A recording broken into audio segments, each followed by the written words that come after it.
आतंकवाद ही मानव अधिकार का सबसे बड़ा हनन करता है। जो आतंकवाद फैलाता है, आतंकवादी कृत्य करता है, जिसका जो विक्टिम होता है, इसके मानव का अधिकार का हनन आतंकवादी कृत्य करने वाला व्यक्ति करता है और उसको कठोर से कठोर सजा मिलती है। और मैं तो आश्चर्यचकित, मैं यहां बैठा होता तो टोकता भी, रोकता भी, प्रयास भी करता कि इसको सदन के रिकॉर्ड का हिस्सा न बनने दिया। आप एक्सपोज हो रहे हो, मगर मैं था नहीं, मैंने पढ़ा। इसका बचाव करते हैं। किस जमाने में जी रहे?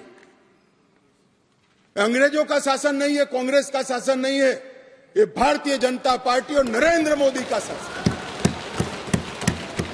यहां पर आतंकवाद को बचाने की कोई दलीलें काम में नहीं ली जाएगी, परंतु इसके दुरुपयोग न हो, इसके लिए इसकी व्याख्या भी हमने बड़ी स्पष्ट की है मान्यवर। इसकी व्याख्या की है, क्या की है?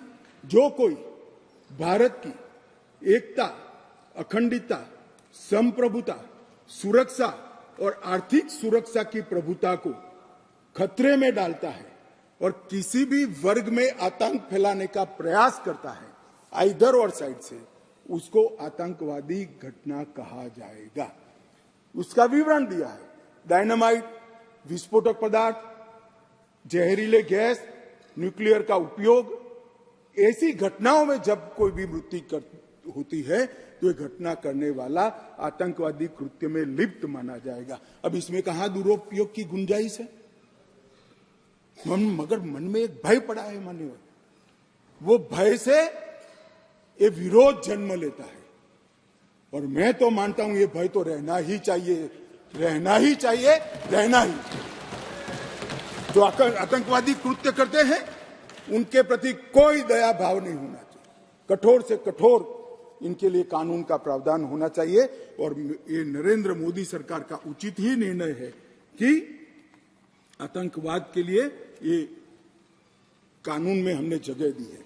उसके बाद भारत सरकार, किसी राज्य सरकार, विदेश की सरकार, अंतरराष्ट्रीय सरकारी संगठन के सुरक्षा को बाधित करने वाले कृत्य भी आतंकवादी माने जाएंगे। मान्यवर, मैं नहीं मानता इसमें कहीं पर भी कोई गुंजाइश बची है कि इसका दुरुपयोग हो। और मैं सदन को आश्वस्त करना चाहता हूं, कानून तो लिखी हुई चीज है, इसका अमल करते वक्त अगर कोई इसका दुरुपयोग करता है, जहां तक हमारी सरकार का सवाल है साहब, हम उसको रोकेंगे भी और उसको नश्यत भी करेंगे, सजा भी देंगे।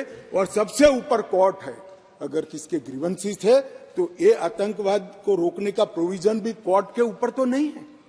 धारा लगते ही कोर्ट इसकी मीमांसा करेगी, मगर इसके डर से आतंकवाद को ही न रोका जाए, मैं इस बात से सहमत नहीं हो सकता मान्यवर। मैं सदन से अपील करना चाहता हूं कि इस धारा को जो मोदी सरकार लेकर आई है, आपका समर्थन चाहिए, आशीर्वाद चाहिए और जीरो टॉलरेंस का एक संदेश इस सदन से जाना चाहिए। मान्यवर, संगठित अपराध की भी पहली बार व्याख्या की गई है। कई राज्य और राज्यतर गैंगे संगठित अपराध करती हैं, इसके लिए कोई विशेष कानून नहीं था। इसके अंदर हमने साइबर अपराध को, आर्थिक अपराध को, भूमि हत्याना को, हथियारों की व्यापार को, डकैती को और मानव लोगों की तस्करी करने, व्यक्तियों की मानव तस्करी में, ये सभी को इसके अंदर रखा है। आर्थिक अपराध की भी हमने व्याख्या की है। करेंसी नोट, बैंक नोट, सरकारी स्टैंप का कुटकरण, हवाला व्यवहार और बड़े पैमाने पर वित्तीय कपट और आर्थिक व्यवस्था को तोड़ने के सभी प्रयास, इसको भी आर्थिक अपराध की व्याख्या की तरफ पहली बार लाने का काम नरेंद्र मोदी जी कर रहे हैं और इससे मुझे लगता है कि न्यायपालिका का काम काफी सरल हो जाएगा। मान्यवर, एक मैं स्पष्टीकरण करना चाहता हूं कि गैर इरादतन हत्या जो थी, अकस्मात जिसको कहते हैं, इसमें हमने दो हिस्से किए। अकस्मात तो किसी भी व्यक्ति से किसी भी स्थिति में हो सकता है। एक गाड़ी चलाता रहे एक व्यक्ति और रास्ते में कोई भी बेध्यान हुआ या कोई रश कर आ गया और अकस्मात हो गया। अकस्मात करने के बाद वो व्यक्ति स्वयं उसको पुलिस स्टेशन या तो हॉस्पिटल ले जाता है, तो इसके लिए कम सजा का प्रावधान किया है। और हिट एंड रन केस मरता हुआ छोड़कर कोई भाग जाता है तो इसके लिए हमने 10 साल की सजा का प्रावधान किया। और मैं मानता हूं कि इससे हिट एंड रन के केस में काफी कमी आएगी। पर ये करते करते जो डॉक्टरों की नेग्लिजेंसी से अगर किसी की मृत्यु आती है तो वो भी गैर इरादतन हत्या में आ जाती थी, इसकी भी सजा बढ़ गई। तो हमने इसको मैं आज ऑफिशियल अमेंडमेंट लेकर आऊंगा, डॉक्टरों को इससे मुक्त कर दिया है। इंडियन मेडिकल एसोसिएशन ने मेरे सामने रजूआत करी थी, हमने इसको मुक्त करने का प्रावधान किया। मान्यवर, मॉब लिंचिंग का नया प्रावधान हम लेकर आए हैं। नस्ल, जाति, समुदाय या किसी शंका के आधार पर एक टोला एकत्रित होकर किसी को मार देता है तो उसमें मैक्सिमम फांसी तक की सजा की है। स्नैचिंग के लिए कोई कानून नहीं था, चैन स्नैचिंग होते थे, मोबाइल होते थे और अलग अलग धाराओं में अंत में कानून के गैप का फायदा उठाकर वो छूट जाते हैं। स्नैचिंग के लिए भी हमने कानून लाया है। और मान्यवर, गंभीर चोट का जो कानून था इसमें भी हमने 2 डिवीजन करे हैं। किसी के सर पर लाठी मार दी, इंजर्ड हुआ तो उसको सजा तो होनी चाहिए, परंतु लाठी मारने के कारण वो ब्रेन डेड हो गया या अपाहिज हो गया तो इसकी सजा इतनी नहीं होनी चाहिए। तो संपूर्ण अपाहिजता या तो ब्रेन डेड के केस में हमने 10 साल तक का कठोर दंड देने का प्रावधान किया है, इसको सेपरेट किया है। मान्यवर, गंभीर चोट का जो खंड 117 है उसमें 10 साल की उम्र कैद का हमने प्रावधान किया है। इसके अलावा भी ढेर सारे बदलाव किए हैं मान्यवर, मैंने प्रमुख बदलाव भी आपके सामने। अब मैं भारतीय नागरिक सुरक्षा संहिता की बात करूंगा। मान्यवर, इस देश में न्याय प्राप्त करने में सबसे बड़ी बाधा है तो गरीबों के लिए तो आर्थिक बाधा है, मगर हमारे संविधान ने इसकी योजना बनाई। गरीब से गरीब व्यक्ति को शासन के द्वारा वकील भी दिया जाता है, न्याय भी मिलता है, परंतु न्याय मिलता ही नहीं। कल ही मुझे माननीय रक्षा मंत्री में बिल पेश कर रहा था, बता रहे थे 2003 में कोई एक्सीडेंट हुआ था, इसका साक्षी का सेवन 2023 में कल ही माननीय रक्षा मंत्री जी के साथ आया। सजा कब होगी वो तो अभी किसी को मालूम नहीं। माननीय सालों के सालों तक तारीख पे तारीख पढ़ते रहते हैं। पुलिस न्यायपालिका को दोषित करती है, सरकार पुलिस और न्यायपालिका दोनों को दोषी करते हैं, और पुलिस और न्यायपालिका बैठती है तो सरकार को दोषित करती है। सब एक दूसरे के पीछे कानून का सहारा लेकर हमने इस कानून में ढेर सारी चीजों को हमने स्पष्ट कर दिया। मैं इसको बहुत बारीकी से बताना चाहता हूं मान्यवर, क्योंकि ये समझना कानून बनाने वालों के लिए बहुत महत्वपूर्ण है। मान्यवर, पुलिस द्वारा दंडित कार्यवाही सीआरपीसी में कोई समय निर्धारित नहीं। आप एक कंप्लेन देते हो, इसका संज्ञान वो 10 साल के बाद भी ले सकते हैं। अब 3 दिनों के अंदर ही एफआईआर दर्ज करनी होगी अगर प्राथमिक जांच होगी, इसको कंपलसरी कर दिया। और 3 से 7 साल की सजा के मामले में 14 दिनों के अंदर प्रारंभिक जांच, आरोप सही है या गलत है, इसका प्रारंभिक जांच देकर एफआईआर करनी पड़ेगी। तो ज्यादा से ज्यादा आप 14 दिन तक प्रारंभिक जांच कर सकते हो, और छोटी सजा है तो 3 दिन के अंदर ही एफआईआर रजिस्टर करनी पड़ेगी। सबसे पहली न्याय में समय की कटौती यहां होगी। अब जांच रिपोर्ट जो जिला मजिस्ट्रेट को भेजना है, इसके लिए भी कोई समय के प्रावधान नहीं था, हर कर दिया।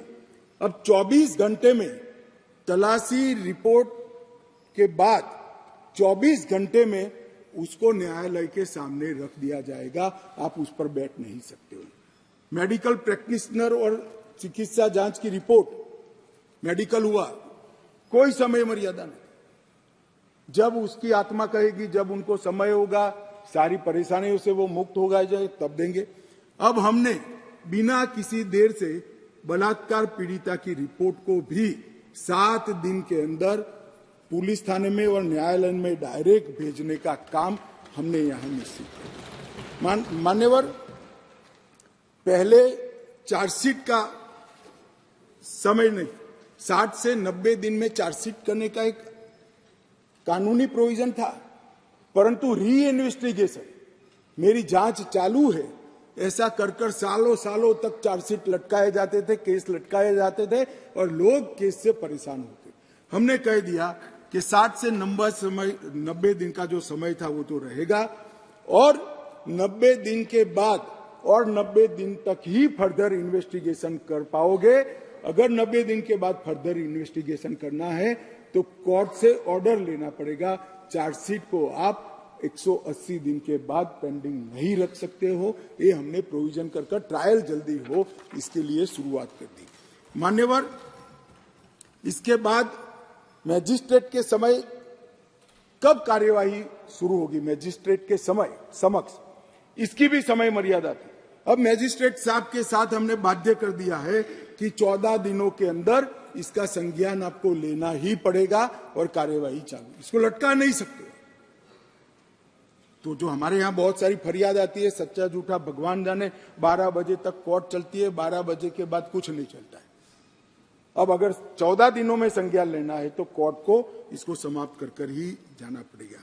और आरोपी द्वारा आरोप मुक्त होने का जो निवेदन है वो भी 60 दिन के अंदर ही करना पड़ेगा। पहले क्या करते थे, एक केस में 25 आरोपी, तो एक के बाद एक 25 लोग लिंगरिंग रूप से एक्विटल का अपील करते ही जाते थे और 10 साल तक मुकदमा चलता नहीं था। अब जिसको भी करना है 60 दिन के अंदर करना है और 60 दिन में न्यायाधीश ने इस पर सुनवाई करनी, तो ज्यादा से ज्यादा 120 दिन में केस ट्रायल पर आएगा। प्ली बार्गेनिंग के लिए भी समय नहीं था, अब तय कर दिया है। आरोप तय करने के 30 दिन के अंदर ही आप आपके गुनाह को स्वीकार कर लोगे तो सजा कम होगी। प्री बार्गेनिंग 30 दिन के अंदर समाप्त करना पड़ेगा। ट्रायल की प्रक्रिया में कागज रखने का भी कोई प्रोविजन नहीं था। अब हमने दस्तावेजों की प्रक्रिया कंपलसरी 30 ही दिन में पूरा करने का प्रोविजन कर दिया है, उसमें आप देरी नहीं कर सकते। मान्यवर, ट्रायल इन एब्सेंसिया का भी प्रोविजन किया है। कुछ लोग इस पर आपत्ति ले सकते हैं, मगर मैं आज कहना चाहता हूं, इस देश में ढेर सारे मुकदमे, देश को हिला देने वाले मुकदमे, चाहे बम्बई बम ब्लास्ट हो या कोई, और वो लोग पाकिस्तान में या कहीं और देशों में शरण लेकर बैठे हैं, ट्रायल नहीं चलती है। मान्यवर, अब इनके यहां आने की जरूरत नहीं है। 90 दिन के अगर वो कोर्ट के सामने नहीं आते हैं तो उनकी अनुपस्थिति में ट्रायल होगी। एक सरकारी वकील उनकी पैरवी करेगा, फांसी भी होगी, जन्मटिप्पी।